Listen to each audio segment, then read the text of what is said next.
नमस्कार, मैं हूं अंकुर। आप देख रहे हैं सत्य न्यूज़। एक नजर अब तक की सुर्खियों पर। एनसीपी प्रमुख शरद पवार ने 22 जनवरी को अयोध्या में राम मंदिर के प्राण प्रतिष्ठा समारोह में शामिल नहीं होने का फैसला किया है। राम जन्मभूमि तीर्थ क्षेत्र के महासचिव चंपत राय को लिखे पत्र में शरद पवार ने कहा कि वो उसके बाद समय निकालेंगे। प्राण प्रतिष्ठा समारोह और दर्शन के लिए वो अयोध्या जाएंगे, लेकिन बाद में। शरद पवार ने पत्र में कहा कि 22 जनवरी को प्राण प्रतिष्ठा समारोह पूरा होने के बाद मैं स्वतंत्र रूप से समय निकालकर दर्शन के लिए आऊंगा और तब तक राम मंदिर का निर्माण कार्य भी पूरा हो जाएगा। पीएम मोदी ने मंगलवार को कहा है कि आजकल पूरा देश राममय है, राम भक्ति में सराबोर है, लेकिन प्रभु श्री राम का जीवन विस्तार, उनकी प्रेरणा, आस्था, भक्ति के दायरे से कहीं ज्यादा है। उन्होंने कहा कि प्रभु राम गवर्नेंस के सामाजिक जीवन में सुशासन के ऐसे प्रतीक हैं जो आपके संस्थान के लिए भी बहुत बड़ी प्रेरणा बन सकते हैं। उन्होंने कहा कि आप जानते हैं कि अयोध्या में प्राण प्रतिष्ठा से पूर्व मेरा 11 दिन का अनुष्ठान चल रहा है। ऐसी पुण्य अवधि में यहाँ ईश्वर से साक्षात आशीर्वाद पाकर मैं धन्य हो गया हूँ। केंद्रीय मंत्री अनुराग ठाकुर ने कांग्रेस और भारत के विपक्षी गुट के अन्य दलों पर कटाक्ष किया जो अयोध्या में राम मंदिर अभिषेक समारोह से दूर रह रहे हैं। उन्होंने कहा कि लोग इस फैसले के लिए फिर से उनका बहिष्कार कर सकते हैं। भाजपा नेता ने कहा कि उन्होंने नए संसद भवन और प्रधानमंत्री के संबोधन का बहिष्कार किया और लोगों ने उनका बहिष्कार कर दिया। अब उन्हें लगता है कि वो प्राण प्रतिष्ठा समारोह का बहिष्कार कर सकते हैं, लेकिन लोग उनका फिर से बहिष्कार करेंगे। शंकराचार्य अभिमुक्तेश्वरानंद सरस्वती ने चंपत राय द्वारा मोदी को विष्णु का अवतार बताने पर काफी कुछ कहा है। उन्होंने सत्य हिंदी से बात करते हुए कहा कि चाटुकारिता अपने आप में एक विधा है। चाटुकारिता सदा से रही है, ये आज से नहीं है और आगे भी रहने वाली है। ये नेता पर निर्भर करता है कि चाटुकारों को वो कितना प्रश्रय देता है, और मोदी जी प्रश्रय दे रहे हैं। चंपत राय जो बैठे हुए हैं वो क्या नहीं कर रहे हैं। जो राम जी का मंदिर हिंदुओं को एक करने का कारण बन सकता था, उस राम मंदिर में बैठ करके हिंदुओं में, संतों में विभाजन पैदा कर रहे हैं और भेद डालने के बाद भी वो वहां बैठे हुए हैं। इसका मतलब है कि चाटुकारिता मोदी जी को पसंद है। भारत जोड़ो न्याय यात्रा के दौरान नागालैंड में राहुल गांधी ने कहा कि मुझे बताया गया कि नागालैंड के लोग अंग्रेजी समझते हैं, लेकिन मैं चाहता था कि मेरे भाषण का नागा भाषा में ट्रांसलेट किया जाए, क्योंकि ये वो भाषा है जिसका आप इस्तेमाल करते हैं। जब मैं यहाँ आऊँगा तो मुझे इसका सम्मान करना होगा। उन्होंने कहा कि जब मैं कर्नाटक, बंगाल या केरल जाता हूँ तो ऐसा ही करता हूँ। राहुल गांधी ने कहा कि भाजपा आरएसएस इस देश की सभी विभिन्न संस्कृतियों पर हमला कर रही है। आप कौन सी भाषा बोलते हैं, आप किसकी पूजा करते हैं, आप क्या खाते हैं, आपकी विवाह परंपराएं किसी और का मामला नहीं होना चाहिए।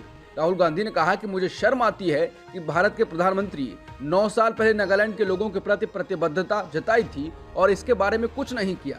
अगर आपके पास कोई समाधान नहीं है तो आपको झूठ नहीं बोलना चाहिए और ये नहीं कहना चाहिए कि आपके पास कोई समाधान है। कांग्रेस नेता सुप्रिया सुले ने कहा है कि किस मुंह से प्रधानमंत्री राम राज्य की बात करते हैं। 8 महीने से जलते हुए मणिपुर में अपने 8,000 करोड़ रुपए के जहाज से 1 मिनट के लिए न जाना राम राज्य नहीं है। उन्होंने कहा कि राहुल जी ने वहां के लोगों को ढाढ़स बंधाया, उनके आंसू पहुंचे, जो काम पीएम मोदी नहीं कर पाए। केंद्र सरकार के विभाग संपदा निदेशालय ने टीएमसी नेता महुआ मोत्रा को सरकार द्वारा आवंटित बंगला तुरंत खाली करने के लिए कहा है।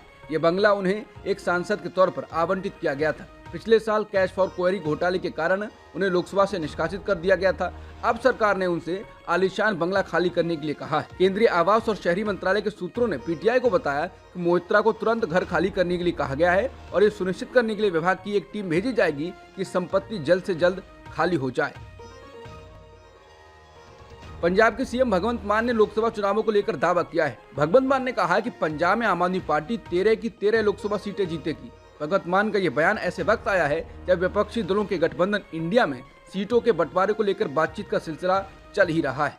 मंगलवार को आम आदमी पार्टी के सांसद राघव चड्ढा ने कहा था कि चंडीगढ़ में मेयर पद के चुनाव के लिए उनकी पार्टी इंडिया गठबंधन के रूप में चुनाव लड़ेगी। हालांकि पहले भी भगवंत मान और अरविंद केजरीवाल पंजाब में आम आदमी पार्टी के सभी सीटों पर चुनाव लड़ने और जीतने की बात कर चुके हैं।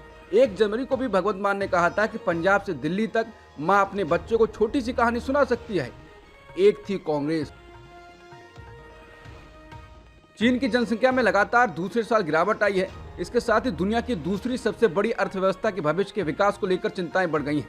दुनिया की सबसे बड़ी आबादी वाला देश बीते साल ही दूसरे पायदान पर आ गया और भारत ने उसकी जगह ले ली।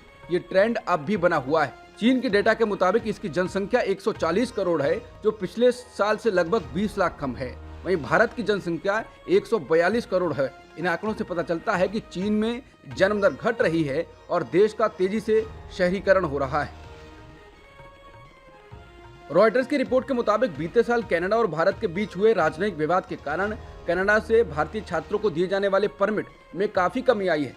कनाडा के एक शीर्ष अधिकारी ने समाचार एजेंसी को बताया है कि छात्रों को दिए जाने वाले स्टडी परमिट की संख्या में पिछले साल के अंत में तेजी से गिरावट आई। उनका कहना है कि भारत ने परमिट की प्रक्रिया में शामिल कनाडाई राजनयिकों को दोनों देशों के बीच पैदा हुए विवाद के चलते हटा दिया और इसके कारण इस संख्या में कमी आई है। कनाडा के इमिग्रेशन मंत्री मार्क मिलर ने एक इंटरव्यू में कहा कि उनका मानना है कि भारतीय छात्रों को दिए जाने वाले स्टडी परमिट की संख्या जल्द बढ़ने की संभावना नहीं है। बता दें, जून में कनाडा के प्रधानमंत्री जस्टिन ट्रूडो ने कहा था कि उनकी सरकार के पास इस बात के पुख्ता सबूत हैं जो इशारा करते हैं कि कनाडाई नागरिक और खालिस्तान समर्थक नेता हरदीप सिंह निज्जर की हत्या में भारत सरकार के अधिकारियों का हाथ है। इसके बाद अक्टूबर में कनाडा को भारत के कहने पर 41 राजनयिकों को वापस बुलाना पड़ा। पाकिस्तान के बलूचिस्तान राज्य के कोह सब्ज में आतंकी समूह जैश अल अदल के ठिकानों पर ईरान ने ड्रोन हमले और मिसाइलें दागी हैं। ये हमले इस आतंकी संगठन के कम से कम 2 ठिकानों पर किए गए हैं। ईरान ने इसी तरह सोमवार को उत्तरी इराक के कुर्दिस्तान और सीरिया में आईएस के आतंकी ठिकानों पर मिसाइलें गिराई थीं। मिडिल ईस्ट में अशांति लगातार बढ़ रही है। इसकी शुरुआत 7 अक्टूबर 2023 को इजरायल हमास युद्ध से हुई थी। इसके बाद इस संघर्ष में ईरान समर्थित संगठन हिजबुल्लाह और यमन के हूती लड़ाके भी शामिल हो गए हैं। इराक में अमेरिकी बेस पर भी ईरान समर्थित संगठनों ने हमले किए हैं। सऊदी अरब के विदेश मंत्री प्रिंस फैसल बिन फरहान बिन अब्दुल्ला ने कहा है कि हम इजरायल को तभी मान्यता देंगे जब हालात पूरी तरह से सामान्य हो जाएं और एक ऐसा समझौता हो जिसमें फलस्तीन एक देश का दर्जा मिल जाए। स्विट्जरलैंड के दावोस में चल रहे वर्ल्ड इकोनॉमिक फोरम में एक पैनल में बात करते हुए प्रिंस फरहान बिन अब्दुल्ला ने कहा कि हम मानते हैं कि क्षेत्रीय शांति में इजरायल के लिए शांति भी शामिल है, लेकिन ये केवल तभी संभव हो सकता है जब फलस्तीनियों के लिए एक अलग फलस्तीन देश बनाया जाए। जब उनसे ये पूछा गया कि क्या तब सऊदी अरब इजरायल को मान्यता देगा, इस पर उन्होंने कहा बिल्कुल। भारत के चेस खिलाड़ी आर प्रज्ञानंद एक के बाद एक नई ऊंचाइयों को छूते जा रहे हैं। इसी कड़ी में आर प्रज्ञानंद ने एक और ऐतिहासिक जीत दर्ज की है। इस जीत के साथ ही प्रज्ञानंद ने भारत के दिग्गज चेस खिलाड़ी विश्वनाथन आनंद को भी पीछे छोड़ दिया है। उन्होंने मौजूदा विश्व चैंपियन डिंग लेरेन को चौथे राउंड में मात दे दी है। इस जीत के साथ ही प्रज्ञानंद विश्वनाथन आनंद से भी आगे निकल चुके हैं। इस इतिहास को लिखने के लिए प्रज्ञानंद को सिर्फ देश से ही नहीं बल्कि दुनिया भर से बधाइयां मिल रही हैं। अब तक की खबरों में इतना ही। बाकी खबरों के लिए बने रहिए सत्यहिंदी.com के साथ।